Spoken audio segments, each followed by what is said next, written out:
मान्य अध्यक्ष जी, मुझे बड़ा खेद है कि आज सुबह जिस प्रकार से हमारे विपक्ष के साथियों ने चेयर के ऊपर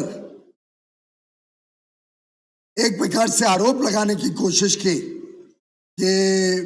रूल्स परमिट नहीं करते हैं, आपने कैसे 12 मान्य सदस्यों को सस्पेंड किया, और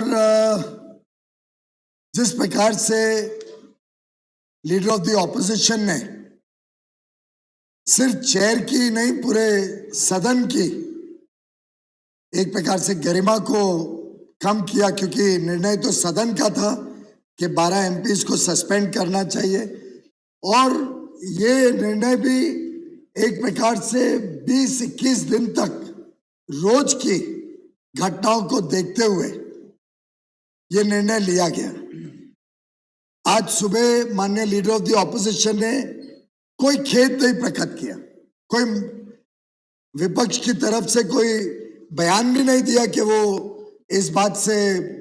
दुखी है कि किस प्रकार का व्यवहार सदन में हुआ। उल्टे हम बाहर जाते हैं तो देखने को मिलता है कि विपक्ष के कुछ नेता बेबुनियाद आरोप लगा रहे हैं आपके उच्च चेयर के ऊपर, हमारे सदन के ऊपर, और मुझे लगता है कि जरूरी है कि रिकॉर्ड पे रहे कि किस प्रकार से ये विषय पूरी तरीके से जरूरी था, और एक प्रकार से बहुत सारी बातों को नजरअंदाज करते करते करते करते 11 अगस्त की घटनाओं पे आने के बाद इस पे क्यों कार्रवाई करना आवश्यक था। माननीय अध्यक्ष महोदय, आपने देखा कि पहले दिन से ही जब माननीय प्रधानमंत्री श्री नरेंद्र मोदी जी ने अपने कैबिनेट के कलीग्स को, यूनियन मिनिस्ट्री में जो नए मेंबर्स आए थे, नए मिनिस्टर्स को इंट्रोड्यूस करने का प्रयास किया, तब किस प्रकार से विपक्ष के सदस्यों ने उनको मिनिस्टर्स को भी इंट्रोड्यूस नहीं करने दिया। ये शायद ही इस उच्च सदन के इतिहास में कभी पहले देखा गया होगा। और सदन की परंपरा यह है कि जब तक मिनिस्टर इंट्रोड्यूस नहीं हो तब तक वो भाग नहीं ले सकता एक मंत्री के तौर पे सदन की कार्रवाई में। बहुत कोशिश के बावजूद चेयर ने बहुत प्रयास किया, लेकिन विपक्ष के सदस्य तैयार नहीं हुए कि वो माननीय प्रधानमंत्री जी को अपना दायित्व निभाने दें। बहुत पीड़ा के साथ माननीय प्रधानमंत्री जी ने अपने मंत्रियों को इंट्रोड्यूस ना कर सकने के कारण टेबल करना पड़ा अपने मंत्रियों के इंट्रोडक्शन को। और वास्तव में ध्यान आता था कि विपक्ष को की मंशा क्या थी। विपक्ष को चिंता थी कि इतनी सारी महिलाएं माननीय मंत्री बनी है, इतने सारे सामाजिक वर्ग जो वर्षों वर्षों तक पीड़ित रहे, उनको मौका मिला केंद्र सरकार में एक यूनियन मिनिस्टर बनने का। पहली बार मणिपुर से कोई यहाँ पे यूनियन मिनिस्टर बना, नॉर्थ ईस्ट के इतने मिनिस्टर बने, पूर्वांचल के सम्मान हुआ, पूर्वांचल के प्रति माननीय प्रधानमंत्री जी ने एक इक्वालिटी का मैसेज दिया पूरे देश को। उनसे ये पच नहीं रहा था शायद कि आदिवासी भाई बहनों को, जनजाति समाज से आने वाले भाई बहनों को आज यूनियन कैबिनेट में मौका मिला देश की सेवा करने का। और वास्तव में एक प्रकार से उस पूरे सेशन का टेनर उस दिन दर्शाया गया विपक्ष के द्वारा। उसी के 2 दिन बाद जब माननीय मंत्री श्री अश्विनी वैष्णव जी अपना बयान दे रहे थे, एक विषय जिसपे विपक्ष का ही आग्रह था कि इसके ऊपर खुलासा हो, इसके ऊपर हमें जानकारी मिले, तो माननीय मंत्री खड़े होकर जब बयान दे रहे थे तो पूरे देश ने देखा किस प्रकार का घिनौना बर्ताव मंत्री के साथ किया गया। उनके हाथ से पेपर उठा लिए गए, छीन लिए गए,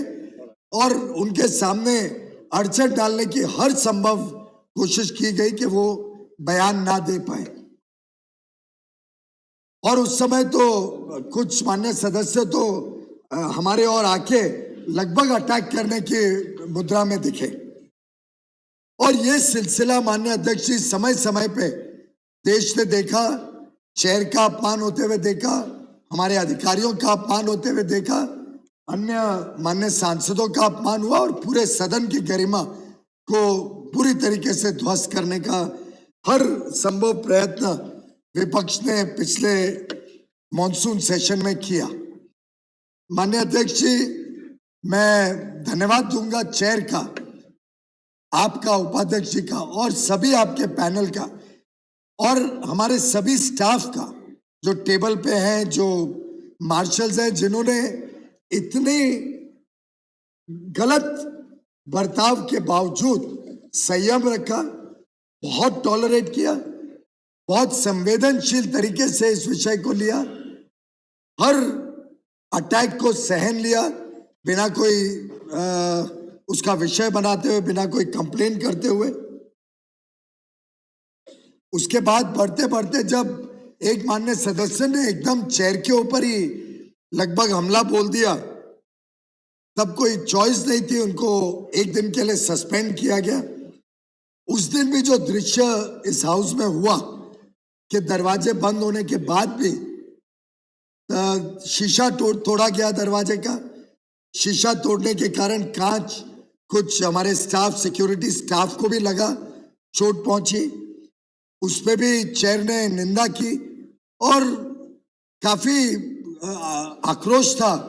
कई मेंबर्स में कि इस पे एक्शन ली जाए। लेकिन एक संवेदनशील चेयर और सबकी इच्छा के हाउस चलने कोशिश की जाए, एक्शन आगे और बढ़ाया नहीं गया। चलते चलते अध्यक्ष जी 9 तारीख, 10 तारीख, 11 तारीख जो जो घटनाएं इस सदन में हुई, 9 तारीख को आपको ध्यान होगा कि एक अचानक डिवीजन मांगा गया, सब विपक्ष अपनी अपनी कुर्सी में जाके डिवीजन मांग लिया। साधारणतः इस बात की चेतावनी पहले दी जाती है, उसके बावजूद जब सडनली डिवीजन मांगा उसमें भी पर्दाफाश हुआ कि 79 votes in favour of the chair थे और 44 वो in favour of the government थे और 44 वोट्स विपक्ष के साथ थे। तो ये भी कोई अगर गलत फहमी फैलाने की कोशिश की जाती है कि विपक्ष के पास नंबर्स हैं या सत्तारूढ़ दल के और हमारे सहयोगी दलों के पास पूर्ण बहुमत नहीं है या बहुमत नहीं है राज्यसभा में, तो पूरी तरीके से उस दिन निरस्त हो गया। और ये कई ऐसे मौके आए हैं जिसमें विपक्ष को डिवीजन में अपनी सही ताकत का अंदाजा इस सदन ने दिया है। माननीय अध्यक्ष महोदय, आज ही मैं देख रहा था बाहर किसी माननीय सदस्य ने, मेरा आग्रह होगा बाहर की बात अब अंदर नहीं सर, मैं स्पष्टीकरण इससे कर रहा हूं क्योंकि माननीय लीडर ऑफ द ऑपोजिशन ने ऐसे आरोप लगाए। ठीक है, उसको आप चलिए, मैं बाहर की बात नहीं कहता हूं, पर कई बार कई सदस्य कहते हैं कि हम इसलिए सस्पेंड कर रहे हैं 12 सदस्यों को क्योंकि हमारे पास संख्या नहीं है। तो सब के सब विपक्ष के माननीय सदस्यों को मैं आमंत्रण देता हूं, आप आइए, जिस विषय पे अभी डैम सेफ्टी बिल बातचीत होने वाली है, आज करना हो, कल करना हो, परसों करना हो, जब आप चाहें आप डिवीजन मांगिए और डिवीजन करके देख लेते हैं, सबको ध्यान में आ जाएगा, पूरा देश देख लेगा क्या परिस्थिति है, किसके पास पूरा बहुमत है, किसके साथ सदन खड़ा है और सच्चाई के साथ ये सदन खड़ा है और पूरी सच्चाई देश के सामने स्वयं विपक्ष के कुछ साथियों ने देश के समक्ष रखी। माननीय अध्यक्ष महोदय, 11 तारीख की घटनाओं में आपका ध्यान आकर्षित करना चाहूंगा। आपको ध्यान है 11 तारीख को आखिरी दिन था सेशन का, हम सब यहाँ असेंबल्ड थे, पर शुरुआत से ही कुछ माननीय सदस्यों ने बहुत ही खराब तरीके से यहाँ पे व्यवहार किया। कोई सदस्य लेडी मार्शल्स को अटैक कर रहे हैं और कोई सदस्य एक मेल मार्शल के गले को पीछे से ऐसे लिटरली वांटिंग टू स्ट्रैंगुलेट हिम और वो तो भगवान की कृपा है कि हमारे मार्शल्स भी तटस्थ खड़े रहे, नहीं तो सिक्योरिटी कॉर्डन अगर टूट जाता तो मुझे तो चिंता है चेयर का क्या होता, किस प्रकार से चेयर के ऊपर घातक हमला हो सकता था। लेडी मार्शल्स को हमला करना, उनको खींच के कॉर्डन तोड़ने की कोशिश करना, मेल मार्शल के गले को पकड़ के उनको स्ट्रैंगुलेट करने की कोशिश करना। कोई माननीय सदस्य आपके लेफ्ट में जो टेबल है उस पर चढ़ के एलईडी स्क्रीन तोड़ने की कोशिश कर रहा था। दो माननीय सदस्य यहाँ पे, एक सदस्य दूसरे सदस्य के गले में पट्टा बांध के और यहाँ घूम रहे हैं। मतलब वो एक्चुअली कॉटन की रोप थी, देख के डर लगता था, खास तौर पे क्योंकि जब वो दूसरी सदस्य एक बार यहाँ अनकॉन्शियस हो चुकी थी और यहाँ पे ऐसा प्रदर्शन करना इस उच्च सदन में, क्या गरिमा रहेगी इस सदन की और क्या हमारे माननीय विपक्ष के सदस्यों की गरिमा देश ने उस दिन देखी कि न्यूज बना के यहाँ पे घुमाना। माननीय Prahlad Joshi ji parliamentary affairs minister और मैं, हम बाहर आ रहे थे तो हमें आने नहीं दिया आपके चेंबर से हमारी कुर्सियों तक। कुछ माननीय सदस्यों ने दूसरे सदस्य को कॉर्डन की तरफ फेंका, एकदम ढकेला, फिर उनको खींच के बाहर निकाला। 4-5 सदस्यों ने पेपर्स और फाइल्स फाड़ फूड़ के चेयर के ऊपर, टेबल ऑफिस पे फेंकने का काम किया। ये जिस प्रकार की घिनौनी हरकतें, विस्लिंग, हूटिंग, कोई माननीय सदस्य अपनी बात रखना चाह रहे हैं तो प्लेकार्ड से उसको ब्लॉक करना। कोई 2 सदस्य यहाँ पे वीडियो रिकॉर्डिंग ले रहे थे और वो वीडियो रिकॉर्डिंग बाहर जाके यूट्यूब पे दिखा रहे हैं। पर ये सब चीजों को देखते हुए संयम जब पूरी हद के बाहर हो गई और माननीय चेयर की जो पीड़ा हमने उस दिन देखी, तो हमने डिमांड किया कि एक कमेटी बनाई जाए। कमेटी सब जांच करके इसका सबसे, उनकी भी वर्जन ले सकती थी, पूरे कार्रवाई सदन की देख सकती थी मॉनसून सेशन की, और तय कर सकती थी किस पे एक्शन लेना, किस पे आगे कैसे सदन अच्छी तरीके से नियंत्रण में चले, ये चिंता कर सकती थी। लेकिन माननीय चेयर के हर प्रयत्न के बावजूद कई विपक्ष के दलों ने रिफ्यूज कर दिया कि हम इस कमेटी के पार्ट नहीं बनेंगे। ऐसी परिस्थिति में 11 तारीख आखिरी तारीख थी मॉनसून सेशन की, तो स्वाभाविक था कि अर्लीस्ट अपॉर्चुनिटी कल थी, जो पहला दिन था नए इस हाउस का। और जैसा माननीय चेयर ने कहा, house is a continuing institution और हाउस में इस प्रकार की घिनौनी हरकत करना और फिर कहना कि अब वो तो सेशन खत्म हो गया, अब कोई कार्रवाई नहीं हो सकती, ये तो मेरे ख्याल से ना न्यायिक है और ना इस सदन की गरिमा देश के सामने बढ़ाएगा। इसलिए हमने आपसे दरख्वास्त की थी कि इस कार्रवाई, इनके जो हरकतें थी इसको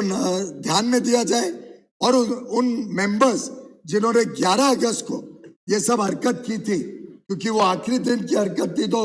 नया जब कन्वीन हुआ सेशन पहले दिन ही हमने ये एक्शन लेने का प्रस्ताव रखा और ये प्रस्ताव इस सदन ने पारित किया। सदन का निर्णय है कि 12 एमपी जाए, लेकिन मैं ये भी कहना चाहूंगा माननीय अध्यक्ष जी कि ये पूरा सदन चाहता है कि सब हमारे माननीय सदस्य भाई बहन आए, सदन की कार्रवाई अच्छी तरीके से चले, वो माफी मांगे। जो गलत काम, गलती किसी से भी हो सकती है, जब गलती होती है तो बड़प्पन इसी में है कि आप उस गलती का एहसास करते हुए क्षमा मांग सकते हैं और आगे कैसे ये नहीं होगा इसकी एक सर्वदलीय चर्चा हो सकती है, चेयर के साथ हो सकती है, हमारे आपस में हो सकती है। आगे कैसे सदन, आखिर सदन को तो दशकों तक, वर्षों तक चलना है, कैसे अच्छी तरीके से चले इसके बारे में भी एक सहमति बन जाए। तो मैं समझता हूं कि सरकार भी तैयार है इसमें पुनः विचार करने के लिए, लेकिन माननीय सदस्यों को अपने यहाँ पे क्षमा मांगना, और क्षमा सिर्फ चेयर की नहीं, क्षमा इस पूरे सदन की और देश की क्षमा मांगनी चाहिए जिस प्रकार का उन्होंने हरकत की। धन्यवाद। धन्यवाद माननीय, एक मिनट धन्यवाद माननीय मंत्री जी। मुझे उम्मीद है माननीय चेयरमैन साहब ने यहाँ से कहा था, अपनी बात में उल्लेख किया था कि माननीय नेता सदन और माननीय नेता प्रतिपक्ष मिलकर के इस पर परामर्श करेंगे और रास्ता निकालेंगे। मैं पुनः उसकी पुनरावृत्ति